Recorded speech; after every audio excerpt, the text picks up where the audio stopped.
research group. That operational research group specialised in reliability and maintenance modelling of technical, manufacturing, transportation systems. And I've been working in that area ever since. I've been working in other branches of applied statistics as I see it, but most of my work has been in the area of maintenance models. And I'm talking today about a couple of new failure models that I've developed with a Chinese colleague. So I'm talking about the maintenance of technical systems like cars, like oil production, exploration, manufacturing systems. So I'm belting through this. My most recent project has been connected with this plant. Apologies for those who've seen this talk before, but Ibrahim is going to be very similar to something you've already seen. My most recent project, or one of my most recent projects, has been in this plant where they manufacture, they process chickens. And it was a project essentially related to this component of the plant, this component, the chain here. Basically, the chickens hang on hangers that are suspended, and they move throughout the production system via this chain system. The chain system also drives all the subunits in the system. It's the critical component in this plant. There's something like 14 kilometers, depends which plant you operate. You can buy the plant in various forms, but if you want the whole thing from start to finish, from killing to every kind of packing, then you have a plant that's with a chain of about 4 kilometers. So you can imagine a production line, well, the chain is a loop, continuous loop, so the production line can be 7 kilometers long. And this plant processes something like 15,000 chickens an hour. So that's 4 per second. And this chain, not only does it essentially take the chickens around the plant, it also drives every subunit. And if you think about it, that makes sense, because you want to coordinate the movement of the chickens with the drive of the subunits. Because if you're cutting these chickens, you want to make sure you're cutting at the right time. And this chain essentially synchronizes everything in the plant. But of course, it stretches over time, the gauge of the chain changes, so they think about replacing this chain. But you've got 14 kilometers of chain to replace. This takes a long time. The plant is down. How often should we replace the chain? Should we replace the entire chain or just parts of the chain? These are the technical maintenance questions that we try to bring maintenance modeling to bear on.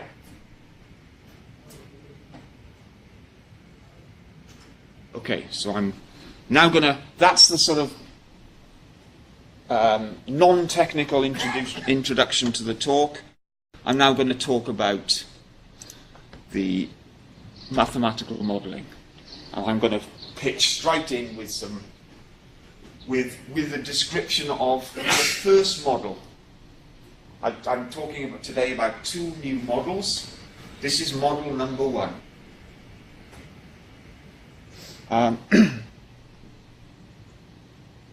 Now, the equation I just showed you there, well, this is the description of what that function stands for. This is notionally the proportion of systems among a population of systems that are working at this time that will have failed by some time in the future. So, given my system is working now, this function is its tendency to fail in the future. And in essentially, that function characterizes the model. The model is that function, if you like. I'm just going to go back to it. But it's got 2 parts. These 2 parts. I just want to talk a little bit about these 2 parts. And to do that, I'm going to talk right on the board. So, I'm guessing that you're familiar with point processes to some extent. Okay, here's a point process. Events occurring in time. So these might be earthquakes. They might be failures of a technical system. And time then might be the age of the system. Okay? And every time there's a failure, we mark a point on the line. Broadly speaking, there's two ways we can model such processes, broadly speaking. We can look at the times between failures, and we can model those. X1, X2. These are the times between failures. These are random variables. Okay? Now, if I assume xi comes from some distribution which has some parameters that don't depend on time, and they're independent and identically distributed, then essentially every time interval is stochastically identical. Stochastically. In the reality, a realization, they're not identical because they're random variables. But stochastically, they're identical. And we call that process a renewal process because every time there's an event, what happens subsequently is the same as what happened before. The system renews. And we describe such a process, well, this density function, which describes this random variable, characterizes this renewal process. And we can express this density function in various ways. One way is to describe it in terms of its hazard. So, how's your statistics? How's your... I don't know, I'm talking to applied mathematicians, so you may have some statistics background in survival analysis. But if we've a density function f, then associated with the density function, which is the density function is essentially the probability of failure in the interval x to x plus delta x, and essentially we can express the probability that this random variable is bigger than some value. We call that the survival function. And we can write down something called a hazard function, which is the derivative of the survival function. Anyway, it doesn't really matter, but this function is in some sense equivalent to this. We can specify a renewal process in terms of this function, or equivalently its hazard function, as it's called. Doesn't matter too much what the technical details are. I mean, basically, I can just say this random variable has got this hazard function. That's all. And I've specified the renewal process. That's one way of modelling a count process. And by the way, that's what this is here. This is the hazard function. This is a hazard function of a renewal process. A process in which times between events are identically distributed and independent.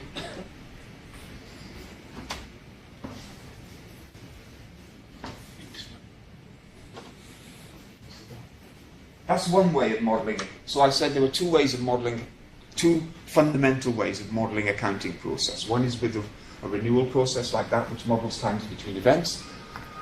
The other is to count events. So if we were to plot n here, then, okay, it goes up, it's gone up to 2. Anyway, we're counting events now, and we might plot them on like this. If we count events like this, then this is a counting process. And we model counting, the simplest counting process is the Poisson process. Alternatively, there are generalizations of the Poisson process. Essentially, counting processes are characterized by a function that describes the tendency for events to occur, or the rate of occurrence of events. The larger this is, the more frequent are events. The smaller it is, the less frequent are events. And we can model this as a function of the age of the system. so that perhaps older systems have more of a tendency to fail. Or we could model this so that newer systems have more of a tendency to fail. Software systems, for example.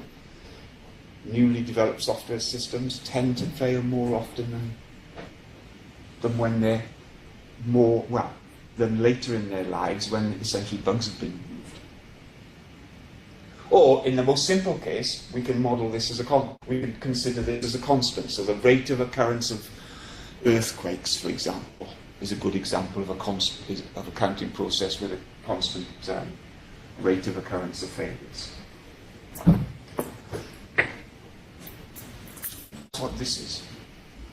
The lambda here is the intensity of a counting process.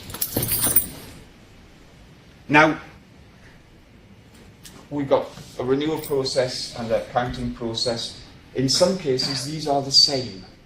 If the renewal process has time between events that are exponential, then it's also a Poisson process. So a renewal process whose times between events is exponential, independent, identically distributed, is a Poisson process. There are two different characterizations of a Poisson process there. But when you depart from exponentiality, so if we generalize it, if the times between events, say, are some other positive valued random variable, like a y-able, which generalizes an exponential, then a renewal process with times between events that are y-able is not a Poisson process. Or equivalently, a Poisson process whose rate of occurrence of failures is non-constant is not a renewal process.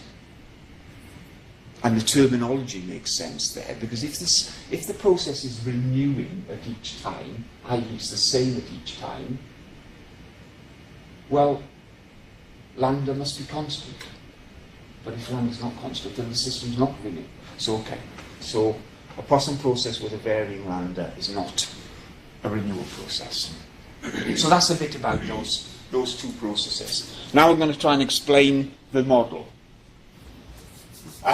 Basically, the tendency of the system to fail, to survive to the current point in time, has two components. A bit that looks like a renewal process and a bit that looks like a counting process. And the idea is that, I'm going to try and explain the idea in a kind of general sense now. I want you to think about your car when you take it to be serviced. Okay? Generally speaking, you take a car to be serviced, you change the oil. So that part of the car gets renewed. You put in new oil. So you've changed a part of the system. You've made a part of the system like new, but the rest of the system carries on like it always was. So here's the oil change, and this is the rest of the car.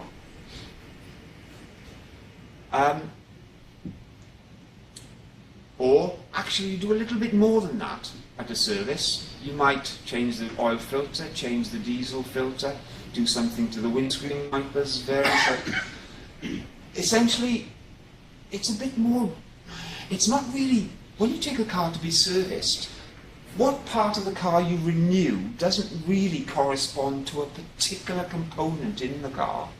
In a sense, it's some kind of virtual component, some notional component that you're making new.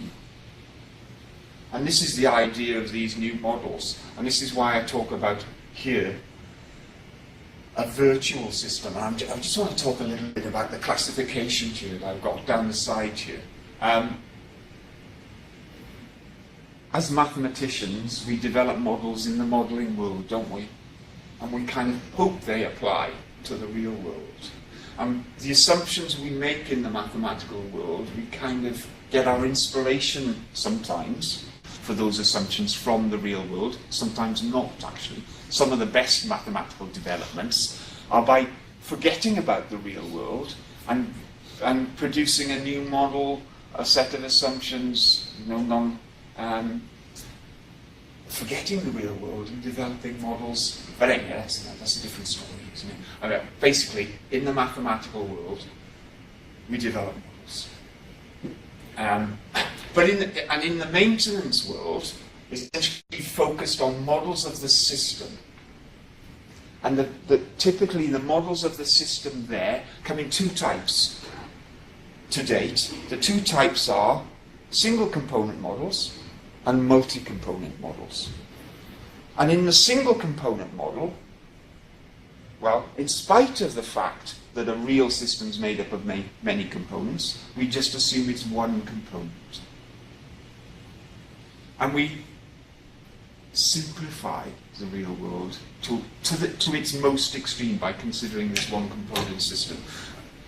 The alternative to that is to model the individual components in the system, model the oil filter, model the motors on a train, model the gearbox on a train, model the diesel generator on a train if it's got one, model the doors. It's made up of all systems. Model them individually. That's a multi-component model.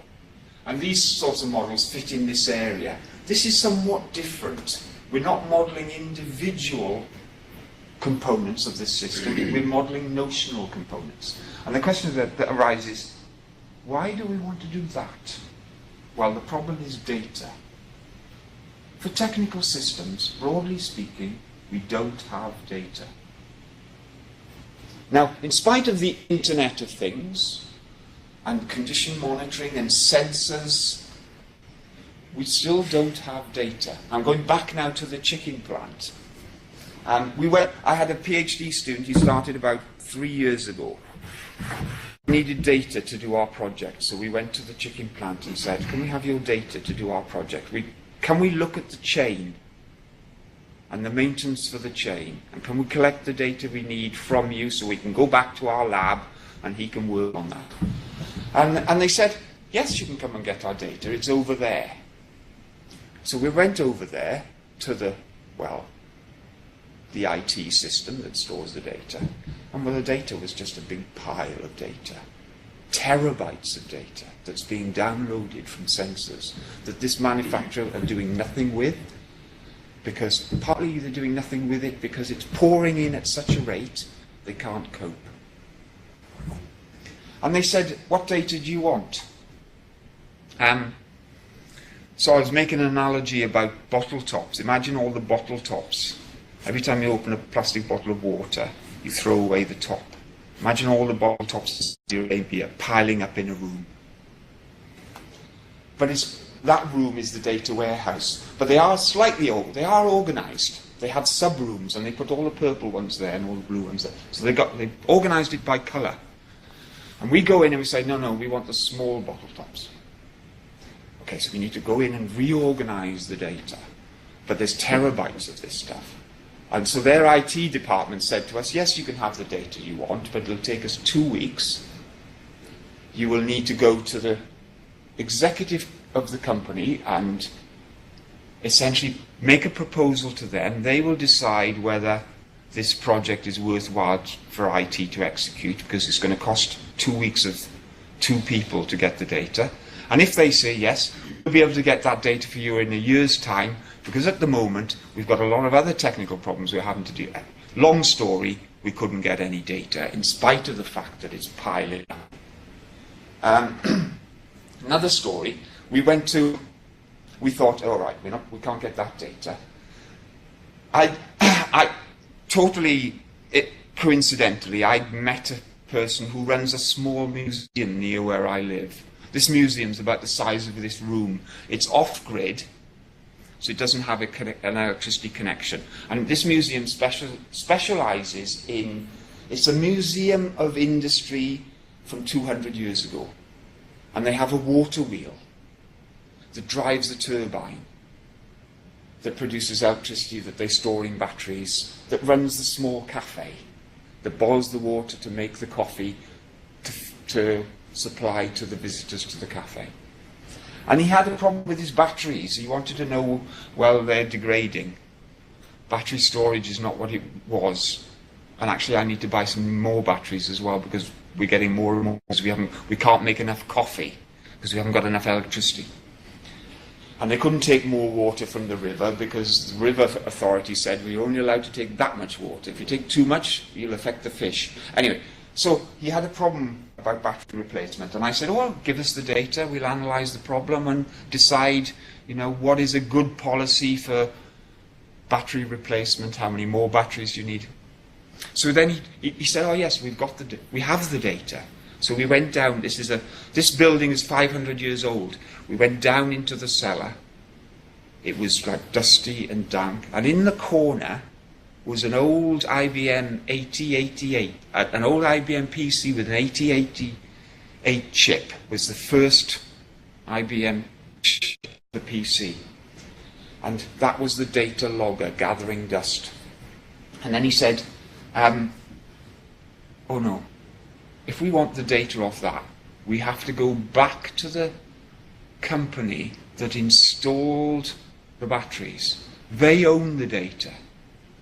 And if we want the data, we've got to pay them for that data. Because when they installed the batteries, when the small museum first developed this developed the system for storing energy on batteries, they just bought the batteries. But the battery manufacturer and the system manufacturer didn't sell them the rights to the data. In the contract, in the small print, it said, we own the data. If you want it, you're going to have to pay for it. And they didn't give a care to this, because this was in the future.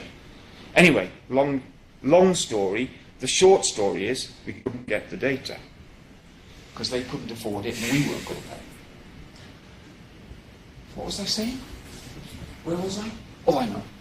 Why I was talking about two models of a technical system, model one, but then I also went on to talk about two models that traditionally exist in maintenance. Models in which you assume the system is a single component, and models in which you assume the system is made up of many components. Now, in these two approaches, well, if you do the second approach, where you think the system is made up of many components, you're going to need data on each of those components. And the more you look closely at a system and divide it into its parts, the more data you need to describe the failure processes of those individual parts. So that brings us back to, okay, then we model it as just one. But then the maintenance planning we're doing is not sufficiently focused on the issues of interest. Anyway, either way, you've got a problem. And typical maintenance data sets have about 26 failure, we were discussing this with Ibrahim. Ibrahim and I are doing a project to take these models and to fit them to classic maintenance classic failure data sets that exist in the literature. So over a period of 50 years, where reliability and maintenance models have been developing in the literature, a number of authors have kept going back to the same data sets to test new models. And we've got a collection of these data sets. And the typical data set has about 27, well, that's the number I've just plucked out. Very small number of data points. And if you want to fit a model to 27 data points, then you can only afford to have a very small number of parameters. And by modeling the system in this way, well, we can get away with, how many did we decide? 3. 3 parameters minimum. And I'll just explain a little bit about this. I take the 2 parameters. Essentially, we need to parameterize these 2 functions. And then we take the data and estimate those parameters from the data. So we need to specify the function. Well, I'm going to use a Weibull distribution. Weibull distribution has got 2 parameters. But actually, if I can specify a Weibull as an exponential, and then it's only 1 parameter. And I use the data to estimate that parameter. Okay, so minimum to specify this model is 3 parameters. But let's just think about the two-parameter specification first. I've got one parameter for here and one parameter for here. If I've got one parameter here, then necessarily this thing is a constant, that parameter. We set this equal to lambda, a constant, for all, doesn't depend on x. So that's one parameter. But if you think one parameter there means we're the Poisson process with just the lambda, not depending on t. Essentially, one parameter here makes this a Poisson process. Okay. One parameter here necessarily, well, not necessarily, but certainly if we use the Weibull distribution, one parameter here makes this the exponential distribution. Now, if we specify the hazard as an exponential distribution, then the times between events are exponential, or that is the Poisson process. So one parameter here makes this a Poisson process. And the sum of two Poisson processes is a Poisson process. So if we parameterize this with two parameters, we get a Poisson process. That's a model of a single system, a single unit system. It's too simple. That's no good to us. So we need at least three parameters. We can put two parameters here and one parameter here. So the rest of the system, failures occur according to a Poisson process. The bit we're renewing corresponds to a system that degrades over time. And if we look at these functions, so this is, if you like, this is the tendency for failures to occur in this interval. And this applies for all intervals like this. So at the start of this interval, t equals tk,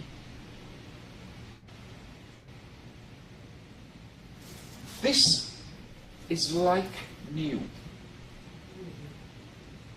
This part. But this part is like old.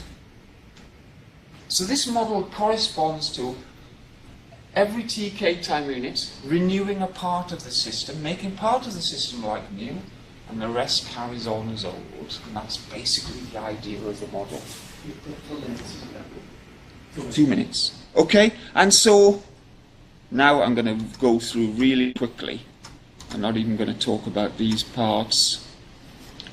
I've essentially talked about this. This is recapping cumulative hazard, cumulative intensity, and it's the notion of a virtual component. So when we replace this part of the system, we're not replacing an actual component, we're notionally replacing some component. Weibull and, well, actually I talked about the 3-parameter case.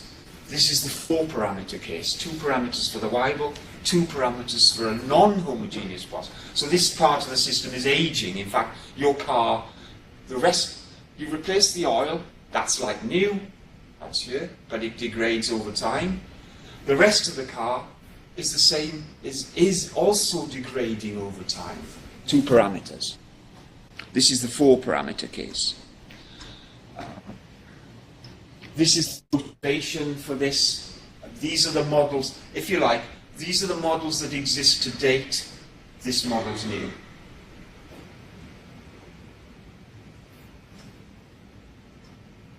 The second model. Sorry, I'm going to skip the second model. I haven't got time to talk. It's similar, but slightly different. It offers different features. And this is more or less my last slide. So I think it is the last slide, actually. So what I've shown you so far is the model. We can estimate that model using standard methods from statistics, provided we have enough data.